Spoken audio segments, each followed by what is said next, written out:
आज आप समझेंगे मातृका और शब्द राशि भैरव का रहस्य जो संस्कृत के अक्षरों से बने हैं। कैसे संस्कृत इस संपूर्ण मैट्रिक्स का कोड है। देवी के गले में 50 मुंडमाल और 51 शक्तिपीठों का रहस्य। आप जानेंगे शिव की 16 कलाओं का रहस्य और हर एक स्वर व व्यंजन का वास्तविक अर्थ, जिससे आपको समझ आएगा कि मंत्र वास्तव में कैसे काम करते हैं। और यह भी कि संस्कृत को देवताओं की भाषा क्यों कहा जाता है और क्यों व्याकरण स्वयं में ही एक दर्शन माना गया इस धर्म में। भगवान शंकर ने रचना किया है। देखिए देखिए डमरू की आवाज है।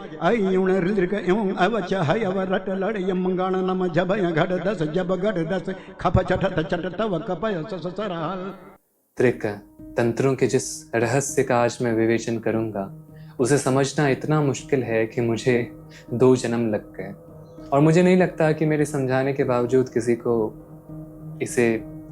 कोई इसे अच्छे से समझ पाएगा। हालांकि मैं फिर भी समझाऊंगा जितनी सरलता से हो सके, क्योंकि एक तो पूरा नहीं सही लेकिन थोड़ा तो समझ आएगा, वही पर्याप्त है अंदर एक क्यूरियोसिटी जगाने के लिए। और दूसरा, क्योंकि विज्ञान भैरव को समझने के लिए यह आवश्यक है। विज्ञान भैरव पर चर्चा हमने इसी श्लोक पर छोड़ी थी। किम रूपम तत्वतो देवा, कि सत्य का क्या रूप है देव, माता पूछती है शिव से। और फिर वो आगे कहती है शब्द राशि कलामयम, कि क्या वो शब्द राशि कलामयम है। यहाँ वो इसी विज्ञान की बात कर रही है। अब समझते हैं। राशि यानी ज़ोडिएक साइंस नहीं, संस्कृत में राशि का अर्थ होता है एक संग्रह, एक समूह, a heap, mass, collection, quantity और मल्टीट्यूड। जैसे धन राशि तो शब्द राशि यानी शब्दों का समूह। तंत्रों में इसी को दूसरा नाम मातृका दिया गया है।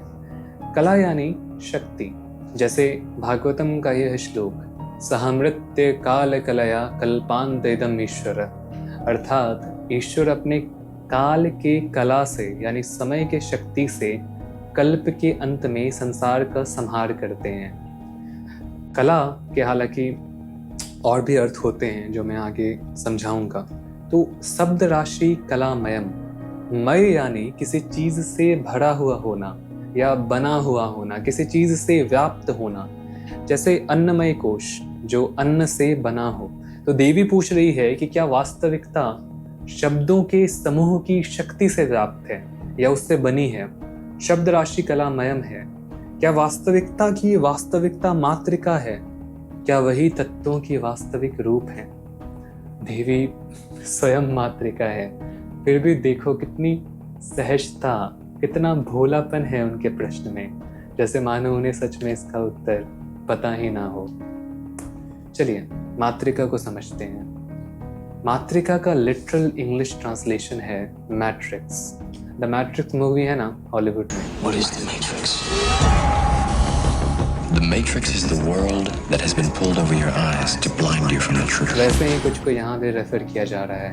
इनफैक्ट जो लैटिन शब्द है मैट्रिक्स, वो मातृका से ही आया है और इस लैटिन शब्द का अर्थ है माँ या योनि।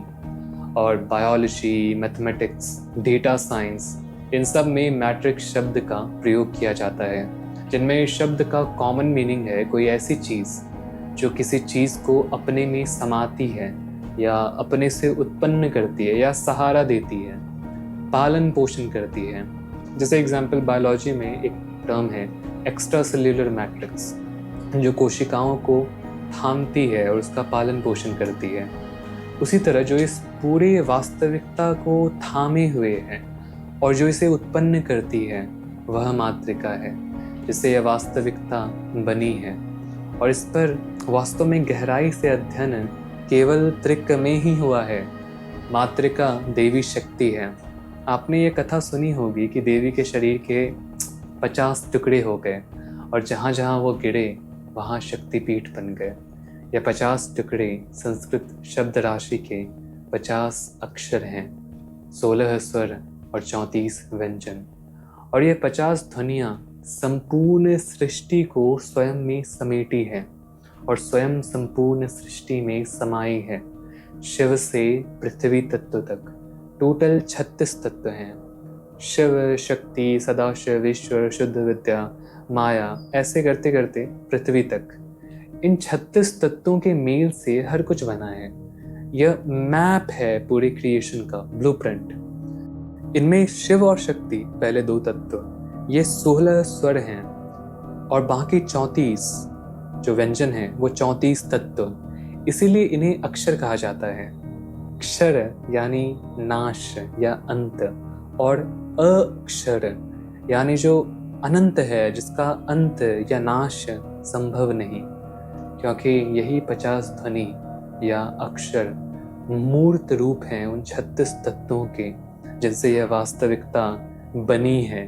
यही 50 वाइब्रेशंस एक दूसरे से मिलजुल के एक तरह के इंटरफेरेंस पैटर्न सा बनाती है, और जब ये किसी सचेत जीव की इंद्रियों से होकर अनुभव किए जाते हैं तो वे संपूर्ण सृष्टि के अनुभव, रूप, रस, गंध, स्पर्श, ध्वनि, विचार, भाव, सब कुछ को उत्पन्न करते हैं। जैसे अभी मैंने कहा कि 16 स्वर शिव शक्ति हैं।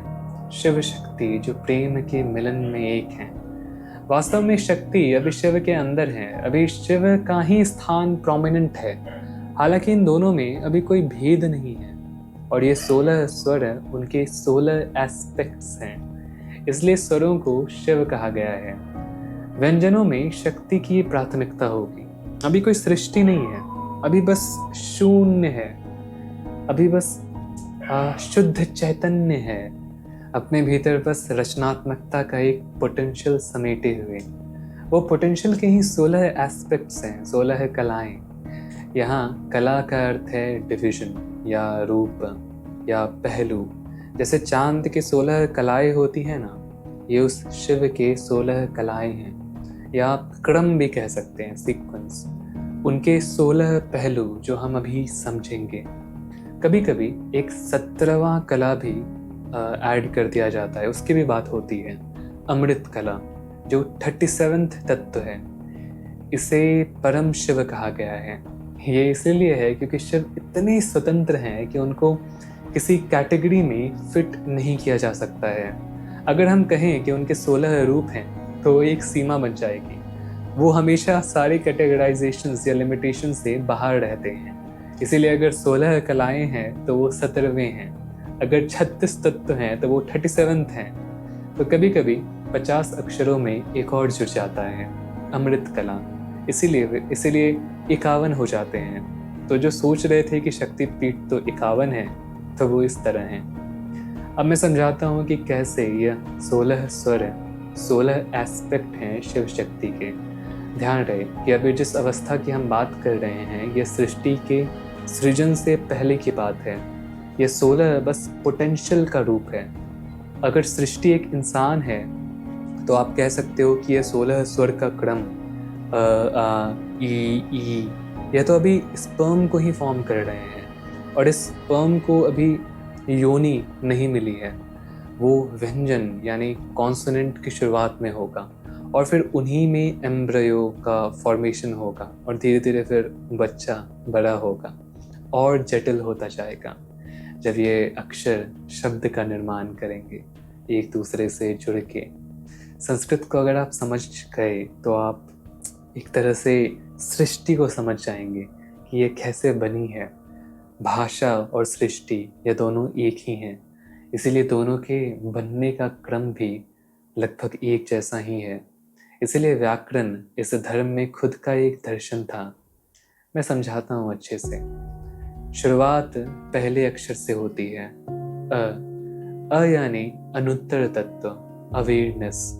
अनुत्तर अर्थात जिसके आगे कुछ नहीं है, जिसके पहले कुछ नहीं है, जिसके परे कुछ नहीं है। अनुत्तर यानी शिव, शुद्ध चैतन्य। अनुत्तर यानी ट्रांसेंडेंटल। ये ट्रांसेंडेंटल भी है मगर इमिनेंट भी, क्योंकि शिव विश्वोत्तीर्ण और विश्वमय दोनों है। इसीलिए इस अ अक्षर को, इस वर्ण को अवर्ण भी कहा जाता है, जो वर्ण ही नहीं है, जो अक्षर ही नहीं है, वर्ण से परे है, सबसे अलग, अछूत, निर्गुण, निराकार, निष्कल ब्रह्म। लेकिन वही अविश्वमय भी है, यानी बाकी सभी वर्ण वह अपने भीतर समेटे है। जो अ का रिश्ता है बाकी सभी वर्णों के साथ, बाकी सभी स्वर और व्यंजनों के साथ और शब्दों और वाक्यों के साथ, वही रिश्ता शिव का इस सृष्टि के हर कुछ के साथ है। क्या कोई भी अक्षर, शब्द या वाक्य एग्जिस्ट कर सकता है जिसमें अ ना हो? क्या आप किसी भी ऐसे अक्षर को या शब्द को या वाक्य को प्रोनाउंस कर सकते हैं जिसमें अ ना हो? हर अक्षर में अ है। क ख ग घ, किसी का भी उच्चारण अ के बिना नहीं हो सकता। अ की ध्वनि ही 20 है बाकी सभी ध्वनियों की। वो चिकनी मिट्टी है जिसको कोई भी आकार दिया जा सकता है। अब देखिए ना, पहले आप अ का ही उच्चारण सीखते हैं, फिर कंठ, तालु, जीभ, होंठ, इन सब के मैनिपुलेशन से, उसी की ध्वनि के आधार से बाकी सभी ध्वनियाँ उत्पन्न होती है। तो एक तरह से बरगद का बीज है जिसमें संपूर्ण वर्णमाला रूपी वटवृक्ष समाई है। लेकिन चाहे कोई भी ध्वनि बन जाए, वो अपने स्वभाव को नहीं छोड़ता। जैसे बरगद का बीज जब बरगद का पेड़ बनता है तो जो बीज है वो बीज नहीं रह जाता, पेड़ बन जाता है। लेकिन शिव के केस में ऐसा नहीं है। शिव संसार बनने के बावजूद भी शिव ही रहते हैं। वो संसार होके भी संसार से अलग भी हैं, अपने स्वभाव में स्थित। वो अपने शिवत्व को खोते नहीं हैं। जैसे अ अक्षर सारे वर्ण बनकर भी अपने पहचान को नहीं खोता। क ख ग घ, इन सभी वर्णों में अ एज इट इज है।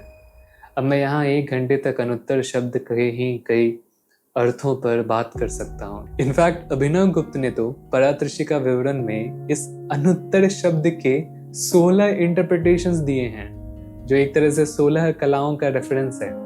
लेकिन आप उन्हें छोड़ो क्योंकि टॉपिक पहले से ही जटिल है। बस इतना समझ लो कि अनुत्तर परम शिव हैं, आप हैं। दूसरा अक्षर है आ। अ से ही आ बनता है। अ को अ से जोड़ दो तो आ बन जाएगा। और आ यानी आनंद। जब अनुत्तर शिव अपने में ही स्थित रहे तो आनंद है। जब अ में ही आराम करे तो आ है। आनंद अर्थात शिव की आनंद शक्ति, अर्थात जो आप हैं वही रहें, उसी में विश्राम करें, कुछ और बनने की कोशिश नहीं करें। जो आप नहीं हैं उससे आइडेंटिफाई मत करें, बस जो हैं उसमें विश्राम करें अपने सहज स्वभाव में, तो वो आनंद है। तीसरा ई अर्थात इच्छा, इंटेंट, पावर ऑफ विल। अब 3 मुख्य शक्तियों का शिव में आकार लेना शुरू हो गया है, यानी इच्छा, ज्ञान और क्रिया। शुरुआत इच्छा शक्ति से हुई है। इच्छा यहाँ कुंवारी है, बिल्कुल शुद्ध, जो आनंद से उत्पन्न हुई है। ऐसे ही डिफाइन किया गया है इच्छा को। आनंद का प्रत्यय विमर्शनम यानी सेल्फ रिकॉग्निशन या अभ्युपगमा माने एक्सेप्टेंस, पहचानना और स्वीकार करना उस आनंद को जो आपका स्वभाव है। आनंद क्या है? स्वयं का स्वयं में विश्राम, सहजता, इसे रिकॉग्नाइज करना और स्वीकारना इच्छा है। मगर कैसे? आनंद से तो उल्टा इच्छा खत्म हो जाएगी ना। जब आप अपने आप में ही संतुष्ट हैं और आपने ये रिकॉग्नाइज कर लिया, तो आप में कुछ करने की, कुछ पाने की इच्छा रह ही नहीं जाएगी। उल्टा आप तो आलसी बन जाएंगे। देखिए, यहाँ जो इच्छा है वो कुछ पाने की नहीं है, ये बस इच्छा शक्ति है अपने शुद्ध कुंवारी रूप में, यानी किसी इच्छा के वस्तु के साथ विवाहित नहीं है। यहाँ इच्छा इतनी इंटेंस है कि जो पाना चाहे वो एक पल में पाले, हालांकि कुछ है ही नहीं पाने को, क्योंकि अभी सब शिव के अंदर घटित हो रहा है। संसार के स्पर्म का भी फॉर्मेशन नहीं हुआ है अब तक। इच्छा शक्ति या विल पावर क्या होती है? सपोज मैंने कहा कि मेरे अंदर बिल्कुल भी विल पावर नहीं है, इसका अर्थ है कि मैं बिल्कुल भी विश्राम में नहीं हूँ, आनंद में नहीं हूँ। कई तरफ से मैं खिंचाव महसूस कर रहा हूँ, जैसे मानो हर दिशा में कोई खींच रहा हो मुझे, हर दिशा में मुझे तनाव है, मैं सहज नहीं हूँ, जैसे मैं एक जगह स्टक हो गया हूँ। ये है इच्छा शक्ति की कमी। जैसे आप एक दिशा में आगे बढ़ना चाहते हैं मगर जा नहीं पाते, क्योंकि एक कदम बढ़ते हैं और फिर कुछ जैसे आपको पीछे खींच देता है। मन ही मन आप जंग लड़ रहे हैं, ये करूं या ये करूं। हर तरफ से खिंचा होना, संघर्ष, सहज ना होना इच्छा शक्ति की कमी है। वही अगर मैं सहज हूँ, आनंद में हूँ, अपने स्वभाव में स्थित, तो जो मैं करना चाहूँ उस पर पूरी तरह लेजर फोकस्ड हो जाऊंगा। मेरे अपने अंदर कोई जंग नहीं चलेगी, मैं खुद की डिसीजंस को क्वेश्चन नहीं करूंगा। बस जो करना है वो करना है। चार तरफ मेरा ध्यान नहीं है, मेरा ध्यान एकाग्र है, क्योंकि भटकाने के लिए कोई मन है ही नहीं। मैं तो स्वभाव में स्थित हूँ, आनंद में। वहां मन नहीं है, वो भी डूब चुका है। ऐसे में पावर ऑफ विल सबसे इंटेंस होती है।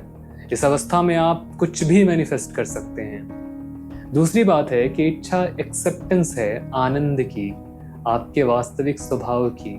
अगर आप अपने वास्तविक स्वभाव में नहीं रहते हैं, अगर आप किसी झूठ को अपनी पहचान मान बैठते हैं, जैसे अभी आपने शरीर और मन से अपने आप को आइडेंटिफाई कर लिया है, आप इन तक सीमित हैं, ऐसे में हमेशा आप इच्छाओं से पीड़ित रहेंगे।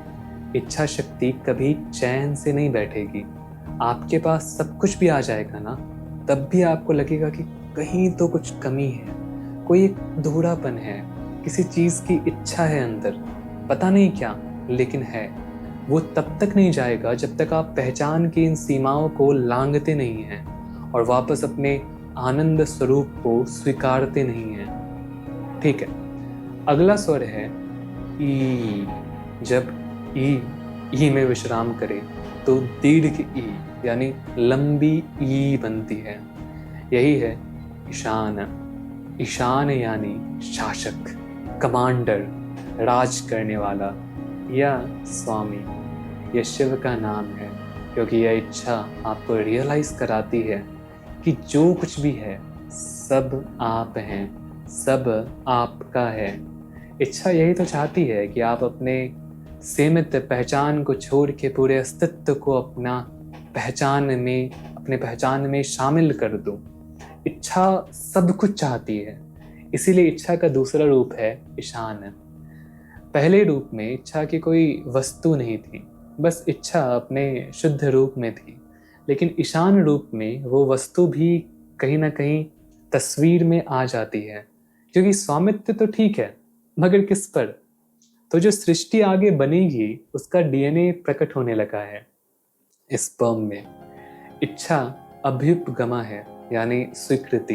लेकिन स्वीकृति तो इच्छा का उल्टा है ना? नहीं, ध्यान दें। जब आप किसी चीज़ की इच्छा करते हैं तो आप क्या कर रहे हैं? उसे स्वीकार कर रहे हैं, उसे अपना देख रहे हैं, उसे खुद में देख रहे हैं कि वो आपका हो गया है या आप वो हो गए हैं। अगर आप उसे अस्वीकार करते तो फिर इच्छा ही नहीं होती उसकी। अगर आपको उसकी इच्छा है, मतलब कहीं ना कहीं आप मान रहे हो कि वो आपका है या वो आप हो। जैसे वो लड़की या लड़का, जैसे वो डॉक्टर आप हो जो बनने की आपको इच्छा है, जिसकी आप इच्छा रखते हो, इसलिए नीट की तैयारी कर रहे हो। जो नहीं है वो कभी नहीं हो सकता, जो हो सकता है वो पहले से है। तो इस तरह से इच्छा स्वीकृति है और ईशान भी। आप अपने हर इच्छा के वस्तु के शासक ही होते हो जब पहले पहले उसे पाने की इच्छा जन्मती है। जिस पल आप में एक इच्छा जन्मी, जैसे उदाहरण भगवान को पाने की इच्छा जन्मी, तो उस पल आपने कहीं ना कहीं स्वीकार कर लिया भगवान को और उसके स्वामी बन बैठे। इवन अगर आपके अंदर भगवान के दास बनने की ही इच्छा है, तो भी आप स्वामी की तरह ही देख रहे हो खुद को। कमांड कर रहे हो आप भगवान को रोल प्ले करने के लिए कि तू मालिक बन, मैं तुम्हारा नौकर बनूंगा। ये ईशान है, जब इच्छा की वस्तु की एक झलक सामने आती है और आप उसको अपना देख पाते हो, जो आपके नियंत्रण में है, जो आप ही हैं। इसके बाद है अक्षर ऊ। ऊ से उन्मेष, उन्मेष यानी आँखों का खुलना या सामने आना या खिलना। जैसे स्पंद कारिका का एक श्लोक है भगवान शिव के लिए, यस्य उन्मेष निमेषाभ्याम जगत प्रलय उदयो। जिनके आँख खोलने और बंद करने से जगत का उदय और प्रलय होता है। आँख खोलना यानी देखना, देखने से ही देखने की वस्तु का उदय होता है। जिसे देखा जा रहा है उसका अस्तित्व देखने वाले से ही है। अस्तित्व का अनुभव ही अस्तित्व है। तो अस्तित्व अनुभवकर्ता के भीतर ही है और उसका अनुभव करना अस्तित्व को बाहर प्रकट करता है। तो देखने वाले का देखना देखने की वस्तु को बाहर लाता है, या इस केस में कहें तो इच्छुक की इच्छा इच्छित वस्तु को प्रकट करती है। फिर से सुने, इच्छुक की इच्छा इच्छित वस्तु को प्रकट करती है। यही उन्मेष है और यहीं से जगत यानी इच्छित वस्तु तस्वीर में आना शुरू हो चुका है। और जगत क्या है? शिव की अभिव्यक्ति अपने आनंद की। और जब यही ऊ कंटिन्यू होता है तो दीर्घ ऊ या ऊ बनता है। ऊ यानी ऊनता, ऊनता, उन्नता नहीं, ऊनता अर्थात डेफिशिएंसी, कमी, अधूरापन। जब शिव की दृष्टि बाहर की ओर जाती है, जब वो बाहिर्मुखी होते हैं, आँख खुलना यानी बाहिर्मुखी होना, बाह्य जगत का अस्तित्व में आ जाना। और जब ऐसा होगा तो अंदर अधूरापन महसूस होगा ही। मेरे लिए बाहर के जगत का अस्तित्व होना मेरे अंदर के अधूरेपन का सूचक है, क्योंकि वो मैं नहीं हूँ, वो मेरे से बाहर है, मेरे से पृथक है। तो मैं पूर्ण कैसे हुआ? वो जो मेरे से बाहर है उसे पाके ही पूर्णता आएगी। इसलिए कहते हैं बाहिर्मुखी सदा दुखी। चीजें बस बाहर दिखती है मगर आपके ही अंदर घटित हो रही है। उसे अपने से बाहर, अपने से अलग समझोगे तो ऊनता महसूस होगी ही।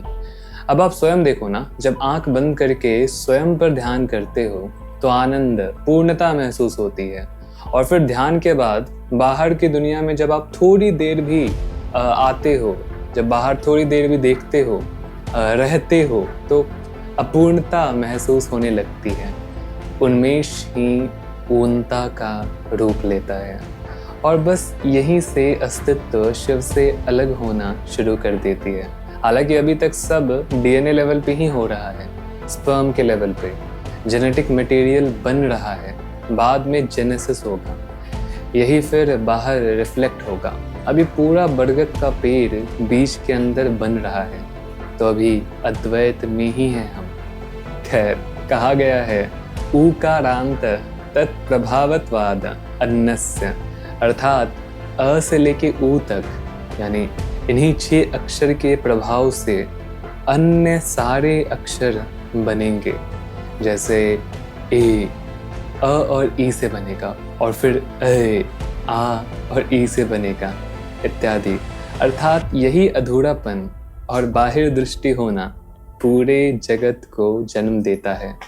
अच्छा, इसके बाद अब तक जो चेन रिएक्शन हो रहा था, अनुत्तर से आनंद, फिर इच्छा, फिर ईशान इत्यादि, यह सब रुक जाता है।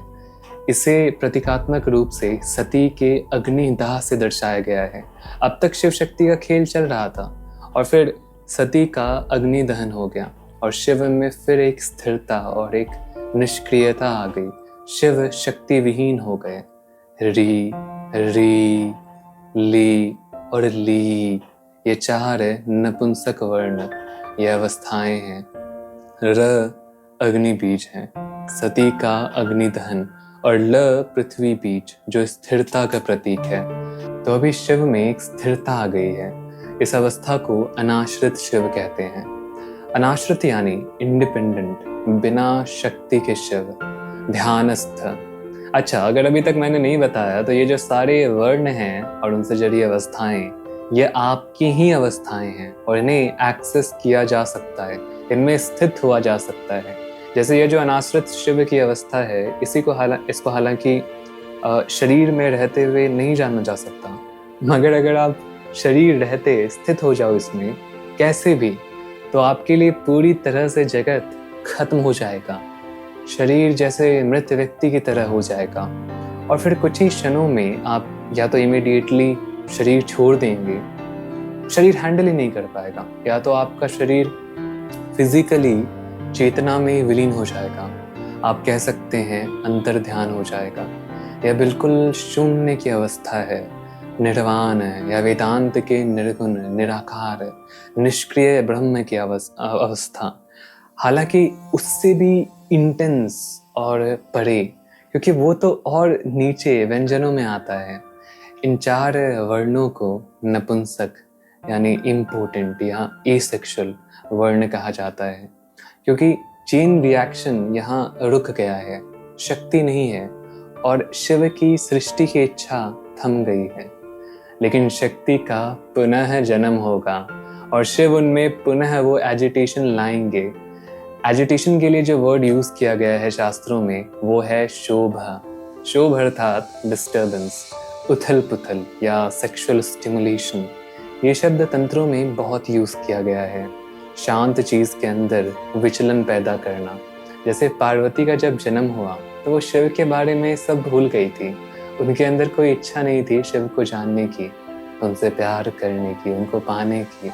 वो इच्छा उनके अंदर शिव वापस लाते हैं, स्वयं ही देवी को अपने बारे में बता के, हालांकि अलग भेष में। वो है शोभ करना। तो शोभ का एक और अर्थ होता है कंफ्यूजन या मोह, क्योंकि अगर किसी शांत चीज के अंदर विचलन आए तो वो क्लैरिटी का नहीं, कंफ्यूजन का ही साइन है। जैसे एक पति पत्नी बहुत समय से एक दूसरे से दूर रहे हैं, कई सालों से, इतना कि फिजिकल इंटीमेसी भूल ही गए हैं। फिर दोनों मिलते हैं और एक पार्टनर जो खुद स्टिमुलेट हो चुका है वो दूसरे को करता है, शांत के अंदर शोभन पैदा करता है। वैसे ही शिव करते हैं। बाय द वे, इन तरह के सेक्सुअल एग्जाम्पल्स तंत्रों में भरे पड़े हैं, मैं अपने से नहीं बना रहा। और शिव शक्ति का खेल आगे बढ़ता है। अगला वर्ण है योनि वर्ण या ए, जो त्रिपुर सुंदरी का भी बीज है। ए को इनफैक्ट गुप्त लिपि में त्रिकोण या योनि के तरह ही लिखा जाता था। इसके बाद अनुत्तर अह का ए से मिलन होता है और अ बनता है। इस अक्षर को तंत्रों में शतकोण कहा जाता है, अर्थात 6 एंगल्स, कुछ इस तरह का आकार। अभिनव गुप्त लिखते हैं कि अ को इस तरह लिखा नहीं जाता है। लेखनी में हम केवल ए के ऊपर एक लकीर खींच देते हैं, लेकिन अभ्यास में यह शतकोण मुद्रा तब बनती है जब सिद्ध और योगिनी का आपस में मिलन होता है। ये तंत्रलोक के 3 अध्याय के 96 श्लोक में उन्होंने लिखा है। मैं समझाता हूँ। यहाँ सेक्सुअल रिचुअल की बात हो रही है, एक सिद्ध और योगिनी के बीच। सिद्ध यानी एक एनलाइटन बीइंग और योगिनी यहाँ है एक फीमेल प्रैक्टिशनर ऑफ योगा। अब जो अवस्था, जिस अवस्था में चेतना होती है इस वर्ण में, उस अवस्था में इस तरह की सेक्सुअल रिचुअल से पहुंचा जा सकता है। इनफैक्ट उसी से पहुंचा जाता है। हालांकि ये क्या है और इसे कैसे करना है, ये पूरी तरह से बताना वर्जित है बिना दीक्षा के, इसलिए यह रहस्यमय है। तो अ को शतकोण, जो मैथुन का प्रतीक है, वैसे नहीं लिखा जाता। उसके बदले बस ए के ऊपर एक लकीर खींच दी जाती है। शिव शक्ति यहाँ मिलन में है, एक हो गए हैं। अब तक प्राथमिकता शिव की थी, अब शक्ति की होगी, क्योंकि संभोग के बाद प्राथमिकता मैस्कुलाइन से फेमिनाइन को चली जाती है। अब उसी के वूम्ब में बच्चा बनेगा, वही सब कुछ हो जाएगी बच्चे की। जो मैस्कुलाइन है वो बैकग्राउंड में चले जाएंगे, फेमिनाइन अपने फुल पावर में आ जाएगी। तो यही ट्रांजिशन फेज है अगले 2 वर्ण, ओ और औ।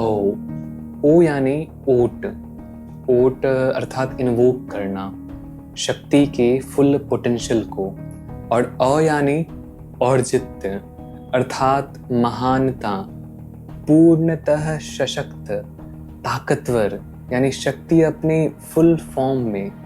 यह जो अवर्ण है इसे त्रिशूल बीज भी कहा जाता है। अगर आप गुप्त लिपि में देखोगे तो इसे लिखा भी ऐसे ही जाता है जैसे त्रिशूल हो। जैसे अगर गौ लिखना है तो ग के ऊपर एक त्रिशूल बन जाएगा।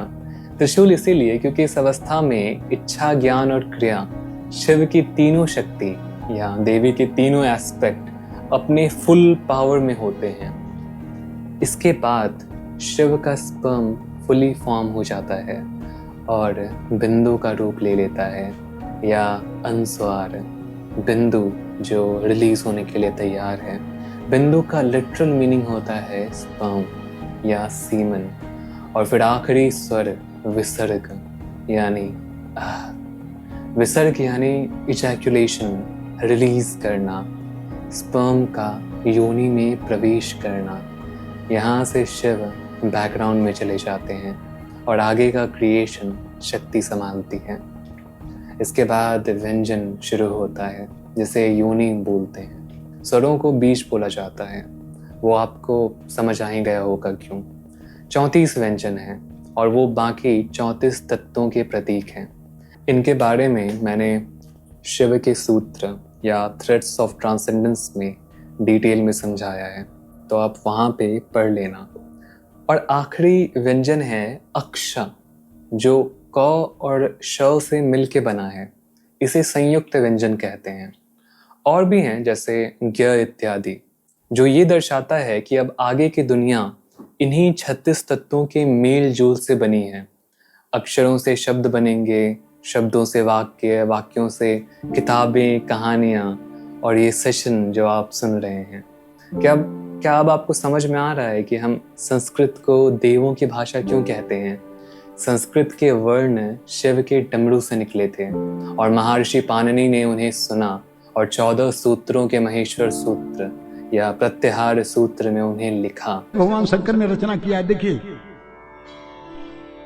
आई देखिए डमरू की आवाज है। आई एवं अवचा है अवरट लड़ यमंगाण नम जब घट दस जब घट दस खप चट चट तव कप ससरहाल।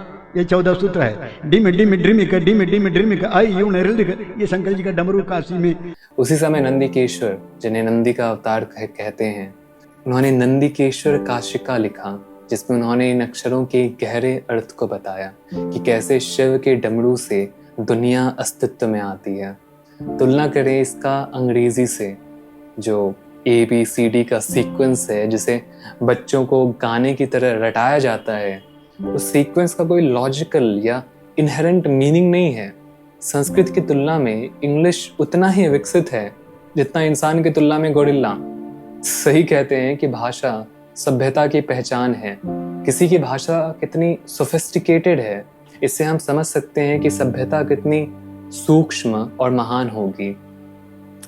ये पहला पार्ट था मातृका के फिलॉसफी का। इसमें तो मैंने 1% भी कवर नहीं किया है।